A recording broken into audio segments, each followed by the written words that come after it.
নমস্কাৰ পুনৰবাৰ স্বাগতম জনাইছোঁ আপোনালোকক মোৰ ইউটিউব চেনেললৈ। আপোনালোকে বেছিভাগে অৱগত যে আমাৰ শ্ৰদ্ধাৰ মুখ্যমন্ত্ৰী ডাঙৰীয়াই দুদিন আগত আমাৰ যিটো টিচাৰৰ নিউ এপইণ্টমেণ্ট ছিষ্টেম হ'ব তাৰ ওপৰত কিছু মন্তব্য দাঙি ধৰিছে। তেখেতে কৈছে যে যদিও DLED বা BEd কৰি টিচাৰ এজনে এপইণ্টমেণ্ট পায় টিচিং জবত, শিক্ষকতাৰ বৃত্তিত যেতিয়া নিযুক্তি লাভ কৰিব, তথাপি তেখেতসকলে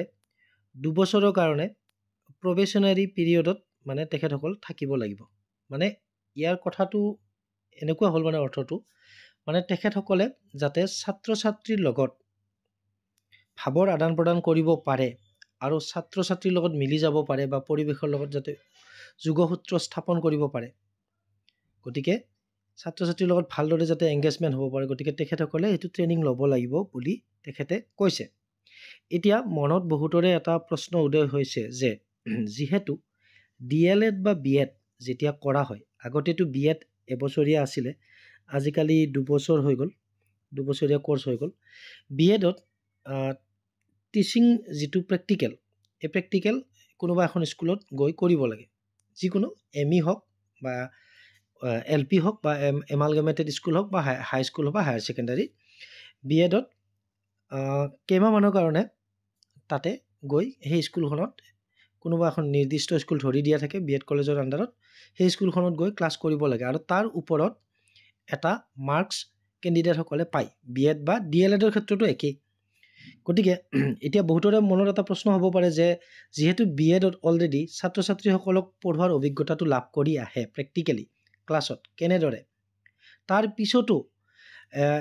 এপইণ্টমেণ্ট পোৱাৰ পিছত এই 2 বছৰৰ কাৰণে যিটো প্ৰবেশনাৰী পিৰিয়ডৰ কথা কৈছে বা ট্ৰেইনিং দিয়াৰ কথা কৈছে যে কেনেদৰে ক্লাছ কৰিব লাগে, ছাত্ৰ ছাত্ৰীক কেনেদৰে মটিভেট কৰিব লাগে, সেইটো কিহৰ প্ৰয়োজন বুলি বহুতৰে মনত এটা প্ৰশ্ন উদয় হ'ব পাৰে। তথাপি তেখেতে CM ছাৰে যিহেতু শিক্ষা বিভাগক এটা ছাজেশ্যন দিছে যে এনেকুৱা ধৰণৰ কৰিব লাগে বুলি,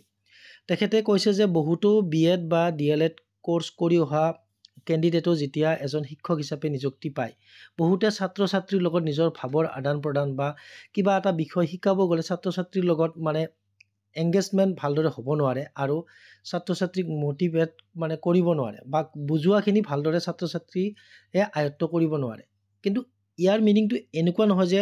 শিক্ষক বা শিক্ষয়িত্ৰীগৰাকী এডুকেটেড নহয়, তেখেতৰ জ্ঞান নাই। বহুত নলেজ থকা শিক্ষক শিক্ষয়িত্ৰীও কেতিয়াবা ছাত্ৰ ছাত্ৰীৰ লগত কমিউনিকেশ্যন কৰাত এটা গেপছ ৰৈ যায় আৰু সেই গেপছটো ফুলফিল কৰাৰ কাৰণে সেই গেপছটো যাতে কমাই আনিব পাৰে, সেইকাৰণে এই 2 বছৰীয়া প্ৰভিজনাৰী পিৰিয়ডৰ কথা তেখেতে উল্লেখ কৰিছে। এইটো মোৰ ব্যক্তিগত মতামত নহয়, এইটো তেখেতে দাঙি ধৰা মতামত আৰু আশা কৰোঁ বহুতেই এই যিটো ইনফৰমেশ্যন মই প্ৰভাইড কৰিলোঁ ভিডিঅ'ৰ জৰিয়তে বহুতেই অৱগত, তথাপিও মই ভাবিলোঁ ভিডিঅ'ৰ জৰিয়তে শ্বেয়াৰ কৰোঁ। যিসকল নিউ এপইণ্টি আছে বা যিসকলে ভৱিষ্যতে ছাৰ বাইদেউসকলে যি ভৱিষ্যতে শিক্ষক শিক্ষয়িত্ৰী হ'বলৈ গৈ আছে, তেখেতসকলেও যাতে অকণমান অৱগত হয় আৰু শিক্ষাৰ ক্ষেত্ৰখনত ভালদৰে সহায় সহযোগিতা আগবঢ়াব পাৰে, লগতে ছাত্ৰ ছাত্ৰীৰ লগত ভালদৰে কমিউনিকেশ্যন কৰিব পাৰে, সেই কথাটো কৈছে। আৰু অৱশ্যে প্ৰেক্টিকেল লাইফত হয়, আমি বহুতো দেখা পাওঁ, বহুত BA MA বা MSc হওক, বিভিন্ন ফাৰ্ষ্ট ক্লাছ পোৱা PhD হওক, বহু শিক্ষক শিক্ষয়িত্ৰী লগ পাওঁ, তেখেতসকল সঁচাই জ্ঞানী, সঁচাই তেখেতসকলৰ খুব বহুত নলেজ আছে, কিন্তু কোনোবা এটা কিবা এটা এটা ডিসএপইণ্টেড আমি যিটো হওঁ, কিবা এটা গেপছ থাকি যায় ছাত্ৰ ছাত্ৰীৰ লগত কমিউনিকেশ্যন কৰাত, যে তেখেতে বুজোৱাবিলাক বুজি নাপায় বা তেখেতে যিটো বুজাব গৈছে বুজোৱাৰ ধৰণটো উচিত নহয়, তেখেতে যিটো টিচিং মেথড অৱলম্বন কৰিছে সেই টিচিং মেথডটো সেই শ্ৰেণীটোৰ ছাত্ৰ ছাত্ৰীসকলৰ সৈতে মিলা নাই, হয়তো এটা বেলেগ ধৰণৰ টিচিং মেথড ল'ব লাগিছে। গতিকে ঠিক তেনেকুৱা ধৰণে হ'ব চাগে এই প্ৰভিজনাৰী পিৰিয়ডত যিখিনি ট্ৰেইনিং পাব, আৰু তেখেতসকলে অলৰেডি DLED আৰু BEdত যিহেতু ট্ৰেইনিংটো লৈয়ে আহিব, গতিকে তেখেতসকল আৰু অভিজ্ঞ হ'ব। গতিকে শিক্ষা ক্ষেত্ৰখনত নিশ্চয় এটা আমাৰ